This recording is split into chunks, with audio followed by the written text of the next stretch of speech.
Do what you Anyway, gotta have a do. great session, guys. Thanks, Chris. All right. Hey, Jayla, how are you? Good. How are you?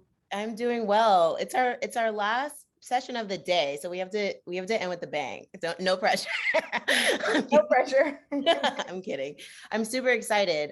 Brand innovators world out there, you've been with us all day. As you know, Influential, we're a social data and conversion company. We specialize in making the most out of your influencer marketing programs, tracking sales, making awesome creative, things like that. And today we're chatting all things social with Jayla Akers, who's working at Shea Moisture within the Sundial Brands company within the Unilever family. So thank you so much for joining us, Jayla. Thank you. I'm super excited to be here. Awesome. Well, let's dive into it. Let us know, let the world know a little bit about your role specifically, and then how that fits within the marketing, brand, creative teams over at Shea Moisture. Yeah, so I am the social media manager at Sundial Brands. So Sundial is within the Unilever company, and I technically am the social media manager for all of the Sundial portfolios, but I specifically look over Shea Moisture and Shea Moisture Men. So what I'm responsible for is sort of acting as a liaison between our entire engagement team, which is considered our marketing team, that consists of everything from PR to creative to paid media, just to really ensure that all tactics are really laddering up to our social platform, because we are a social first company where that is our direct consumer contact. So we reach our consumer directly on social. That's where she is. That's where she engages with us. So my role is not only to come in and help support in leading the social strategy, helping our creative team with how we're going to launch different innovations, but I also support the lead of social, who leads our social strategy and our influencer strategy. So it's sort of it's a lot. It's a big role. It's not just your day to day social media management. It is, I work on calendaring and making sure we have clear objectives month over month, but it is really making sure that all of our tactics are laddering up to an overarching goal and that our consumer feels seen and heard. I love that because a lot of brands, one might have those teams like siloed where they're working kind of like on their own. It sounds like you guys have a really good cross-functional or strategy in place, process in place, so that what you're putting out there, what you're ideating on, and what ultimately gets seen by your consumers is like one cohesive sort of like unit. And I'm sure that you guys have you've been in the space for so long. I'm sure that that just continues to evolve as we think about now after COVID, the way, lots of things going on the consumer side, which we'll dive into in a bit. I want to hear your thoughts on the creative process specifically and how you're working with those teams. As you mentioned, you're doing both creative as it relates to what the brand is putting out, but then there also is creative as it relates to maybe influencer strategies or, products that are coming out specifically, events that you might be a part of. What has that creative process been like for you? Yeah, our creative process is like no other. Our creative team is very, very, like, they are such a great, I call them dope. They're a dope team. Um, it's a team full of not just creative, but they are strategists in their own right. So they are creative strategists. Me as the social team, creative in the way that we works, they sort of are leading all of our tempo moments and also like leading what the visual identity is, not only for our brand as you see it on social, but as you see it in the store. So they're very multifaceted in that way, but we work very closely with our creative team because they do have that creative eye and what the look and feel should look like. So for me, I come in the very beginning on when we're launching a new innovation to sort of see what that creative direction is, what that creative strategy is, because that's also going to inform what the social strategy is and what type of partners we look for when we are doing influencer content. Right now, what we have been doing over the past year is really just redefining what our creative approach is. So a lot of people go on the Shea Moisture channel now and they see all of these beautiful images, and it's sort of like the revamp of what we've been working on. And I really have to give that over to, it was a great collaboration between the creative team and us, we sort of know what works and what doesn't work, what she's going to respond to or what he's going to respond to and what he's not. But we have a really great relationship and a great creative team where they're able to take that and take those insights and still make beautiful content that's going to resonate with our audience. And in doing so, we're able to bounce ideas off of what types of partners we should be working with. For us, obviously, social influencer team, we lead that, but we do tap into our creative team who will then help us sort of come up with what your lighting should be, what type of background should you record on. So we sort of act together as one, and we have these monthly touch bases where we sort of dive through what the content's going to look like month over month. But any strategy that you see on social as it relates to visually, it's always a collaborative effort between both social and creative. Oh, I love that. So yeah, thinking about everything, not only like what's going to matter to audiences on social, what's going to matter to like your audience on social, and then like how does this look like, is it straight to camera? Is it just product specific? Is Exactly. it real? I think Reels is like up and I mean TikTok, there's so much to Right. think about creatively. I love that you guys are giving that direction and just like learning a lot throughout the process.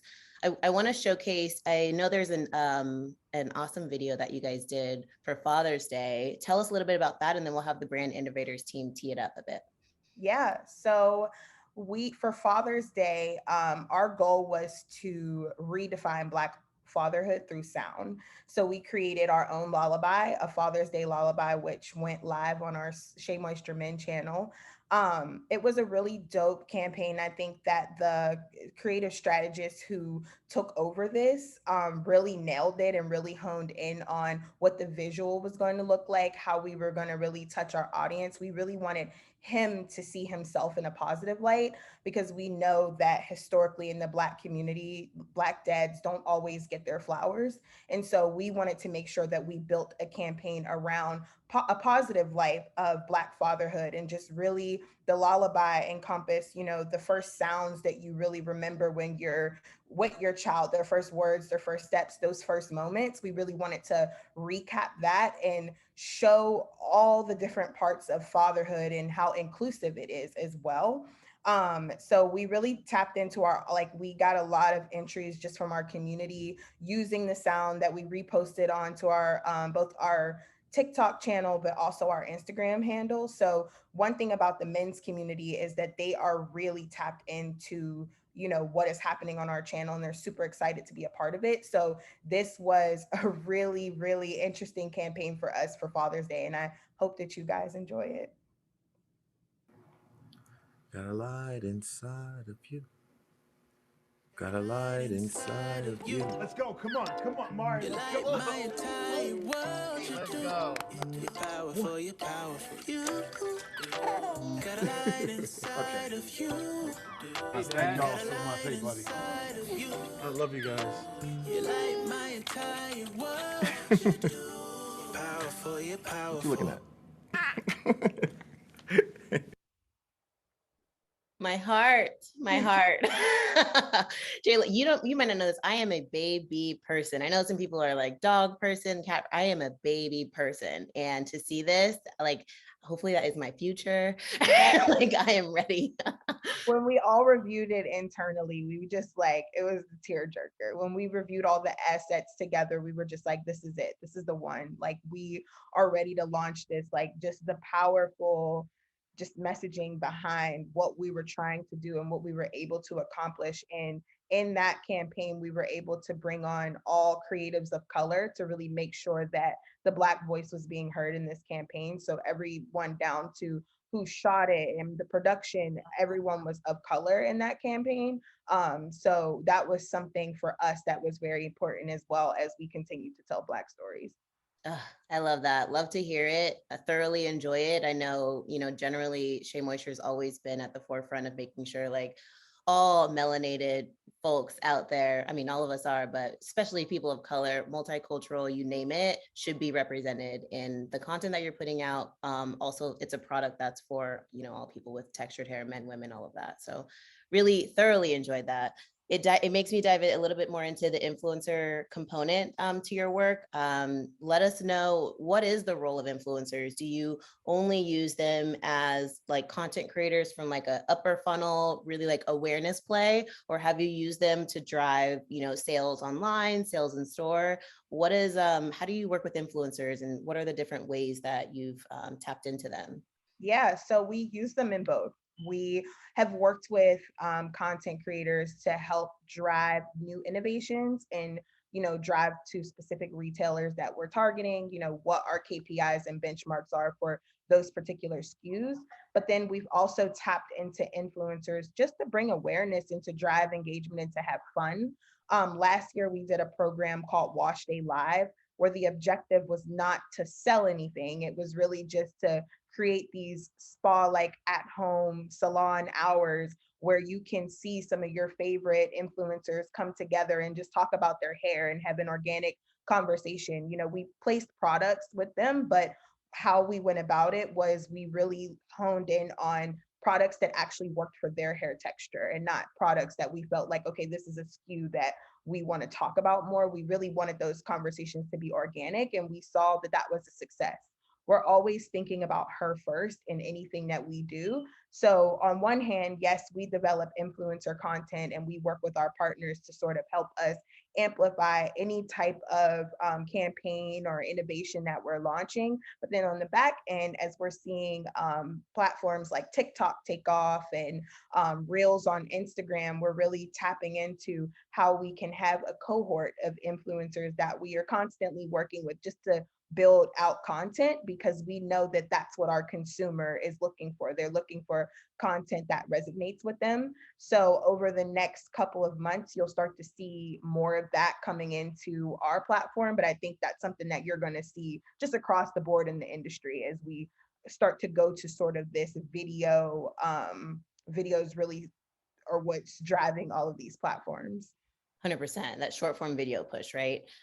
You leaned into something a little bit of talking about like our process at home last year, and I just like can't help but like that resonates with me because we weren't going to salons, we weren't doing it. How can you get the same salon treatment or really indulge in some self-care, which we all still need to this day, while at home in the comfort of your own home. So knowing that you guys were, again, thinking about your customers, thinking about ways to be innovative, be authentic.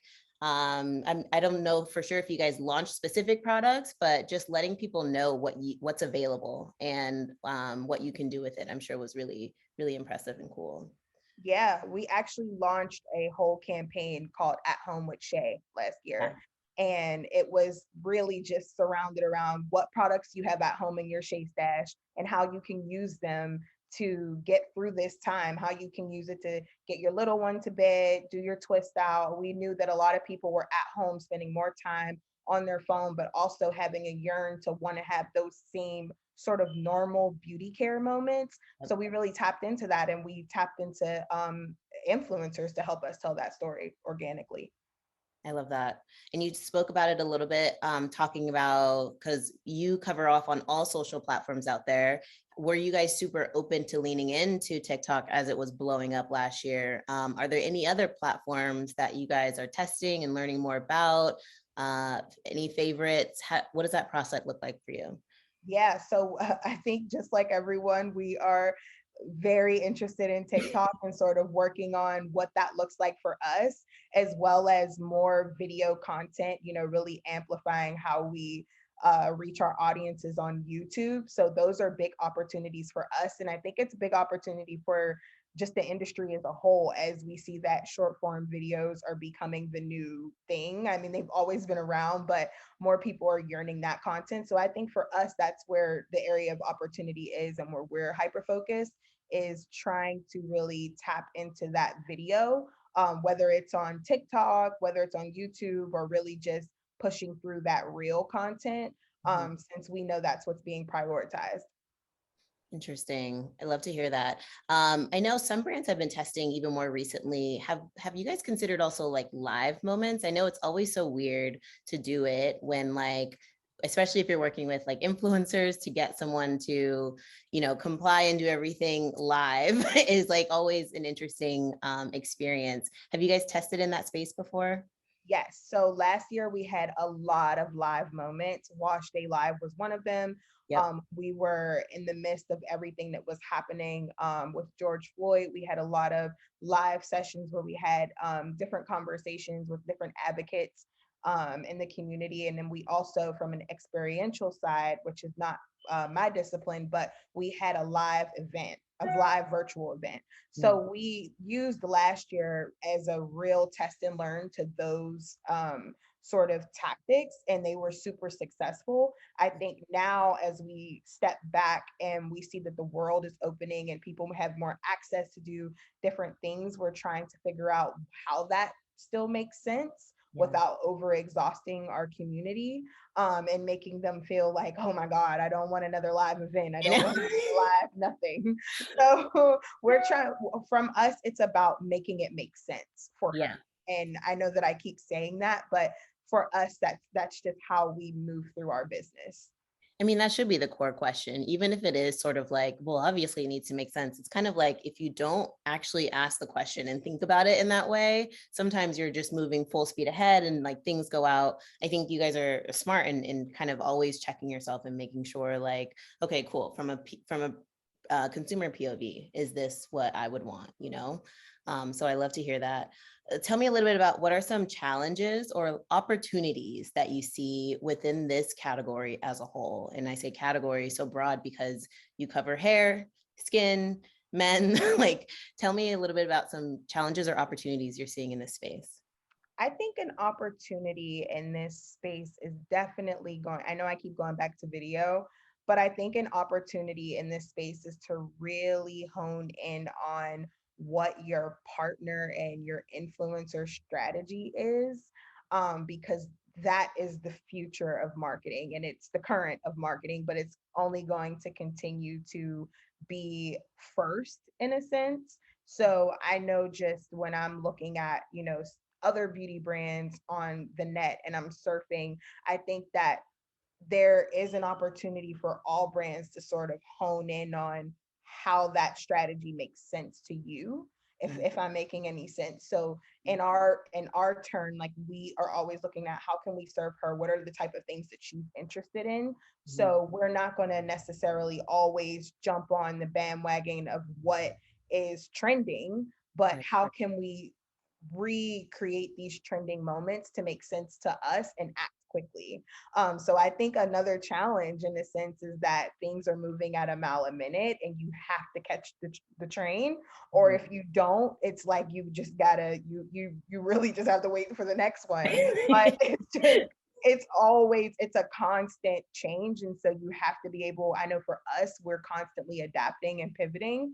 And I think that if I can offer that to any advice, it would be to don't be afraid to adapt or pivot, because this tomorrow, it may be that still images are prioritized again, or that's the new thing. So I think that is the biggest challenge in a sense, because we're all sort of used to these platforms being skewed a certain way, but now we're seeing as they evolve, the consumer wants more.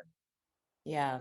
And your consumers, I mean, it's similar. Well, one, to speak to like the moving fast part, I think in a previous session, someone said last year was equivalent to like 2 years, 2 to 5 years in digital space. Like it just accelerated so fast. And so we're all trying to catch up and stay on board at this point. For the brands like Shea Moisture that are doing it in a way that's not losing authenticity, really staying true, like, and then still trying to get ahead of the curve in some ways and thinking forward, how is this consumer actually gonna indulge in products that are sold at our locations? Do they like live experiences this much? Like, what's gonna actually benefit them? It's just smart to always have those like cross-functional sort of strategies in place. But also to the point of your type of audience, how would you, I'm sure it's not narrowed. It's like, I already know the answers because I'm a fan, but I know your consumer is not super limited to, females, men and women 18 plus who, maybe make this amount of money and shop at some of the retail locations. What is your consumer now and what kind of buckets does she sit in? Do you have products, I feel like, for all types of people at this point, or are looking to do that even more so this year? Yes, our consumer range is very large. We cover everyone from your 18-year-olds to what you consider aunties to grandmothers. We're skewed very large. And because of that, I think that it works in our better judgment because we're able to tap into so many different conversations. And I think for us, we just want to continue to do that. We don't want to be the brand that, at least from my perspective, that only skews to a certain audience. We have so many different products, right? Some of our products skew to certain hair types, certain skin types, and then others are, it just varies. Yeah. So for us, we're always looking to serve the Black woman and make sure that she's being seen throughout different stages of her life. Some content isn't going to resonate with you if you're no longer in that stage. But what we try to do with our strategy is find partners that we're always looking at your audience. Who are you reaching? What is the demographic? Being strategic in that point, because what we don't want to do is continuously only serve one part of our community and not look at everyone as a whole. Yep. I heard that loud and clear. I love that. Let's talk a little bit on the more personal side. I'm curious to know, how has your previous experience and, roles at other companies kind of shaped where you are now? Yeah, I'll just leave it there. Yeah. So prior to this, I was in an agency setting. And I always say that working at an agency is equivalent to being the babysitter, where you have so many kids that you're looking after and you are trying your best to give them all of your attention, but sometimes others are priority over another. And it strengthens you to be able to really multitask and understand different parts of the business and how you can really leverage time management and, really rely on your team. And most importantly, learn how to overcome some of the mistakes that you may make when you're constantly on the go or you're constantly multitasking. So for me, the agency setting played a huge role in how I was able to really scale in my career and come on the brand side and be able to understand how different teams function. I feel in an agency, it's really like a big family. Everybody owns their part, but you're trying to, you all have the same clear objective, which is to keep the client happy. And you really learn how to adapt in that sort of environment to use your resources. And so when you go internal, it's like, this is your baby. You're now the mom. So you have the say, you're sort of in control. And you meet a lot of people who came from that agency background. So you're able to navigate in a space where you are now one family, but your one goal is your child and not all of these other children. So it's been a really nice segue for me, I feel, because coming from the agency background, I feel I was able to really just hone in on a lot of transferable skills that you can take anywhere. Yeah, we see that a lot. Having people with either came from a multifaceted background with working with multiple verticals, even in going brand direct, and then the other, going from brand direct, working with multiple brands just to kind of build out portfolio. So I totally understand what you mean. Right now, I feel like you have the capacity to see every piece of the puzzle or the pie, I guess, if for lack of a better way to say it, and really be involved in sort of like the DNA that is, Shea Moisture and its many different products and brands within that. So I love to hear that. What would you say is some advice that you have for young people who are looking to figure out what kind of roles they like, what kind of companies they want to tap into? And it could be specific to marketing, but I'm curious to know, what kind of advice would you have for these folks out there? Like, what do I do? What do I love? What do you have for them? Don't give up. I mean, I feel my interest changed like 7 times, and I was able to.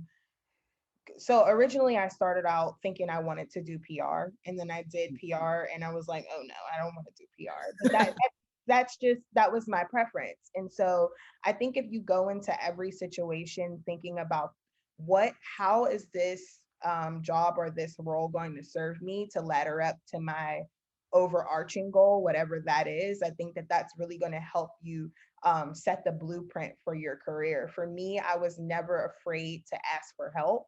I was never afraid to send a LinkedIn request, ask someone for coffee to better understand what it is that they do, how they got where they are, and really just understand the ins and outs of what their company may be or how they got their role. I think networking is a huge thing. That I went to Penn State, and that's the one thing that they always taught us. It was like, don't always network up, also network across, because you never know where your classmates are going to be. And I can't tell you how that's helped me throughout my career. So I think number one, don't give up. You don't have to have it all figured out. You don't have to stay in one category, or you can bounce around. You could do entertainment, you could do beauty, you can do whatever it is that you want. All your skills are transferable, but walk into every situation being willing and ready to learn, and thinking about how you can bring something to the team, but also what you're going to take away so that you can ladder it up to your overarching skills and your goals.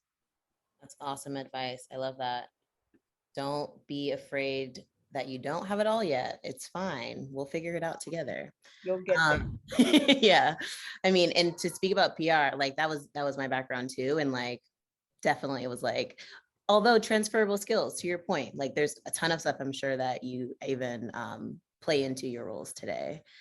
Asking a little bit more about work, what does success look like for you for this year? So is it always, or at least for this year, again, I know brands are working a little bit maybe differently than they have in previous years as a whole, but is success, telling the best stories, putting the best creative out? Is it sales online? Is it sales in store? What does success look like for you specifically in your teams at Shea Moisture?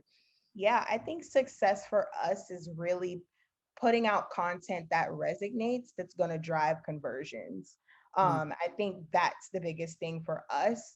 What we're not afraid to do, and why I love my job so much, is we're not afraid to do something that may not work. It's like, okay, let's try it, let's see what happens. Okay, it didn't work, let's move on. But I think the biggest thing for us is, how do we get our content to stick, and then how is that going to help us drive conversions? We want to know that she or he, they are really inspired by the content that they are seeing, which is helping us drive that awareness and drive to purchase. And we really want to educate as well. We are now in an era where so many people are interested in what they're actually using in their hair, what they're putting on their skin, their body. All of those things are very important to us as well. So we want to, all three, we want to make sure we're telling the right story, we're telling our story authentically, but then we also want to put out content that resonates with our consumer and drives conversions. I love that. Love to hear it. I think it's, always a combination of both. Good to know that leaning into creative is still something that you guys, I feel like you've always been interested in that, but I know brands now are really thinking about, okay, we can't just put an ad out. We have to actually make sure it says something more than just buy now, which I love. Let's see. I want to know a little bit about, and these are some personal questions coming into, let's do this one. What do you do to decompress after a long work week? It's so funny because I don't know about you, but I know we're working more than we ever have in our whole lives. Working from home, living at work, however you say it. What do you do to decompress? Oh, what do I do to decompress? I go to the gym a lot. It helps me personally. On the weekends, I like to cycle. I like to go to hip hop spin classes because I feel like I'm blowing out a lot of steam. And just being able to reset. I'm really into self-care, by whatever I feel like that means for me in the moment. For me, self-care is getting a facial. For me, self-care is going for a walk in the park, or just really, sometimes I literally will just drive and just be in my car and find a new place to go to and explore in the city or in New Jersey. I really do find that as a good way and a good tactic that I like to decompress, because you're right, we work so much now working at home. So I try to find those little moments that mean something to me to decompress after the week, and then because it helps you recharge for the next week and so on. 100%. I said it earlier. It's like I'm in a position now where, because I was a huge fan back when I drove, I mean, I only drove like 15 minutes to work, thank God. But when we did go outside of it, that was the opportunity to use podcasts. But now it's like I'm forcing myself, I take myself for a walk, like as if I'm my own pet, like go get some sun, listen to something, and, you know, do something that's not just answering emails. So Yeah. I love to hear that advice. Another question is, we have like 2 sections on here. What product or brand have you worked on that you feel like was the most innovative at that time, and why? Ooh, I have a feeling, I don't want to jump into it because I don't know what you would say, but I think men's launch was really big, but Yeah, the men's launch was really big, but that wasn't going to be my answer. I love the men's launch and the relaunch, but for me, it was all the work that we did last year. It was so meaningful for us because we were able to pivot during a time where there were a lot of people that were displaced and just didn't know, a lot of us didn't know what was happening, what was going to be next. And we were able to not only come up with an influencer campaign where we were able to employ a lot of creators who weren't able to fulfill certain contracts now that, you know, COVID was happening, but our community commerce team came out with $1 million fund where they were able to, you know, fund and fuel back into small businesses that lost money during the pandemic. And all of that sort of factored into what you saw on social, how you saw our business in light. And it was just really authentic to what was happening in the time. And then all of the purpose work that we've done around just like the social justice coalition and all of the work and things that were happening in the Black community last year, we were sure that that was first and that was a main priority for us. So for me, that was my proudest moment and my favorite project to ever do, because one, as a Black woman, I was directly affected by all of those things. So to be able to really pour the Black experience back into the work that we do to serve our community, for me, well, that was just unbelievable. Yeah, and that continues, I know, to be a focus for you guys, which is just like way to stand up as a brand and like be an example for other, you know, small and large brands out there, even across different verticals and categories. I think that it's important because you can make an impact for sure. Talk to me a little bit about how you're engaging with colleagues in a remote setting, assuming you guys are still remote, right? Yeah, we're remote. We're remote. So we get on camera some days. But you know, at the top of the meetings, we really just try to, we're all on Teams. So we use Teams. And at the top of the meetings each week, we really try to just talk about things that we're doing, what's coming up, like, are you taking a vacation? If you're not taking a vacation, what are you doing this weekend? We try to keep things very personable because, you know, we're all like, some people have moved. It's just, we're all still trying to figure out what the office is going to look like for us in the future. And so for us, that connectivity really, it doesn't always come through on camera because some of us get hair days, but it does come through in just how we're checking in on each other, or really just, you know, asking each other, is there anything that you need? Do you need help? You need assistance with something? Because I think for us, just as a company, like, we really try to lean on each other because everyone wants to go take a walk and listen to their podcast. So we work, and I really say that what I mean is that we work together because we're such a small family. Like, it is a very tight-knit family on our team. So we try our best in ways that we can to stay interactive with each other. That's good to hear. It's like, it's a combination of both. I know at the beginning we had a mandate to like cameras on, like everyone, to just make sure we're interacting, but it got to the point where it's also like normalized cameras off. Like, you never know. We are very much so still at home. Many people have families, you know, taking care of all types of, you know, other people in their family. So also normalizing that, I think, is a really good balance. Someone wants to know, where can we find Shea Moisture online? I've seen it at Target. Where can we find Shea Moisture products? Amazon, Ulta Beauty, Like, name one. Like, Target. We're everywhere. We're in Target. We're in Walmart. You can shop SheaMoisture.com, CVS, Walgreens. Dwayne We're in Reed, all of where you are? Is it Dwayne Reed where you are? Yeah, Dwayne Reed. We're everywhere.